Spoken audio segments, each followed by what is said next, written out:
And we're back with the rest of April's journey and the story that God has given her to tell to people that need to hear this. So on the last episode, I had ended where the pastor had approached me at church and was kind of telling me how I was enabling my husband. And, I didn't take that very lightly. So I went home and, quickly God showed me how I was enabling my husband. So the last episode, I talked about how my son, I brought him in and had that conversation with him as well. And how he had been trying to tell me the same thing, but I just wasn't listening. So with that said, I ended by telling y'all that I had to make my husband move out from the home. That was the first most important thing because of the stress and everything that was being brought into the home. It was not good. So I ended up having to send him to his mom's house. That's really the only place he had to go. And let me just share real quick. His mother lived in a one-bedroom apartment.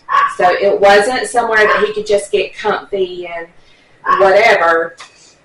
He had to live in a one-bedroom apartment with his mom. And so that alone, as you know, would be a struggle. But I also took away his vehicle. For one, I felt like I'm paying for it. It's in my name. It's staying with me. Not that I'm an Indian giver by no means, but I knew that if I didn't take that vehicle away, it was going to wind up in a wreck. He was going to kill somebody or kill himself.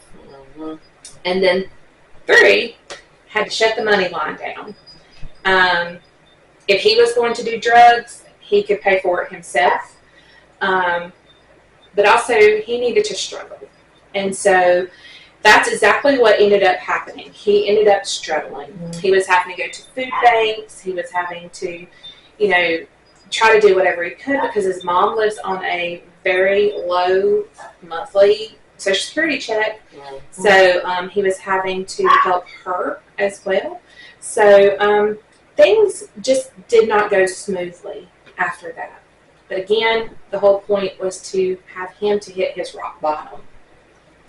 Now, I will say, he was there for a little while, went through some jobs, relapsed some more.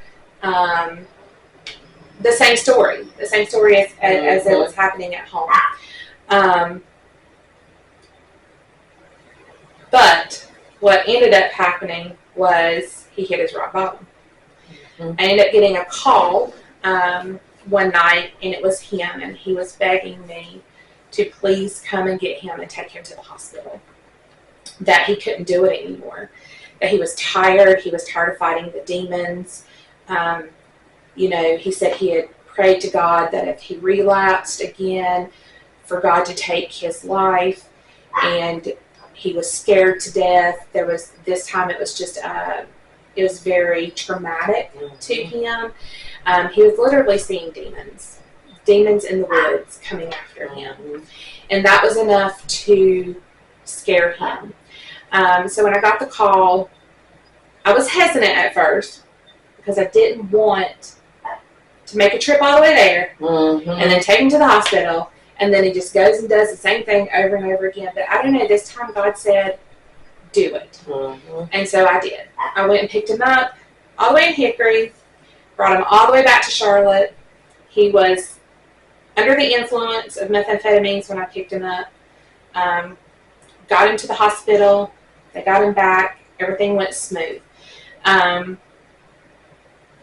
If you've ever went through detox, that's just a journey in itself. I've never experienced it, but I've seen him go through it. So he got through the detox. He got put into another facility for a week, and it was not good at all. You name it, I got cussed from one end to the next. I was hated, but I knew that was just part of the process, and it was expected. But by the time his 7th day came around and it was time for him to be released, he straight up said, I'm done. I'm done with this. We need to find me somewhere to go for rehabilitation. April, I cannot be out here this long or I will do it again. Mm-hmm. And so, and I didn't bring this up in my past episodes, but he had went to one place that was a rehabilitation type program, but it's not one where you get treated with medications and doctors and things like that. This is a church program.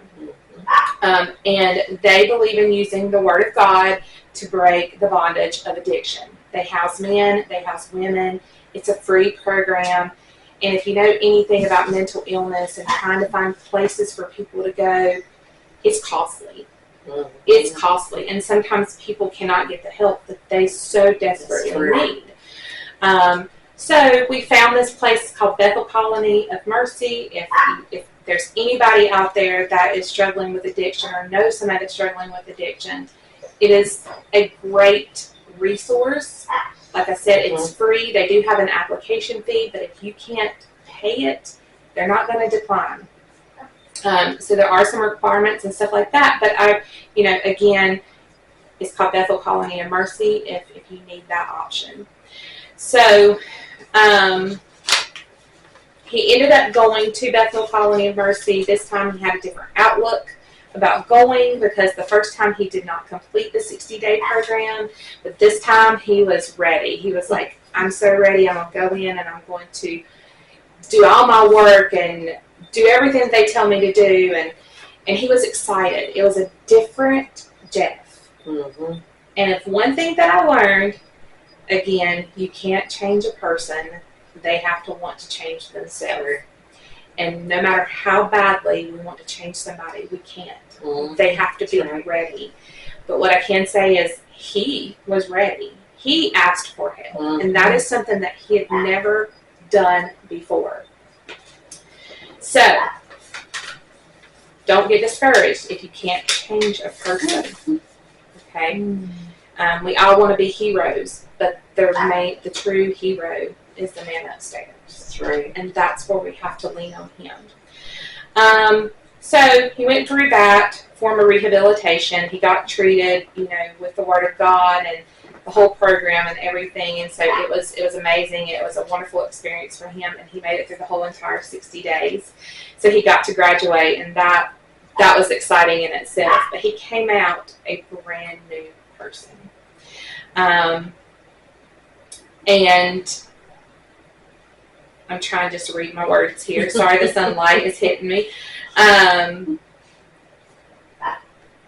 put it to you like this, he has been sober.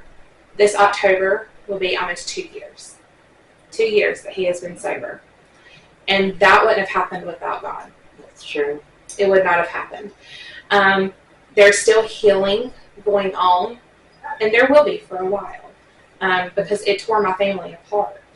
There's things that he missed that he can't never see again. Mm-hmm.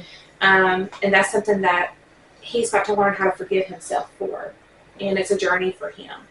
But he has been sober for almost 2 years. And that is something that I pray, and I continue to pray daily, that God will keep that want for that drug. Because if you know anything about methamphetamines, it's hard to break that addiction from methamphetamines. I think they said 1 out of 10 people can break it.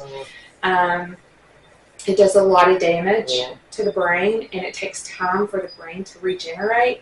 So I was really worried that he wouldn't come back from this, but he has. He has, and he actually said the other day, he said, I don't even think about it. I don't even want it or crave it. And I said, and that's just the power of God.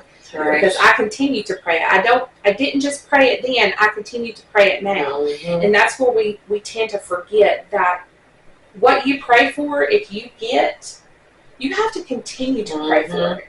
It's not something that you just stop.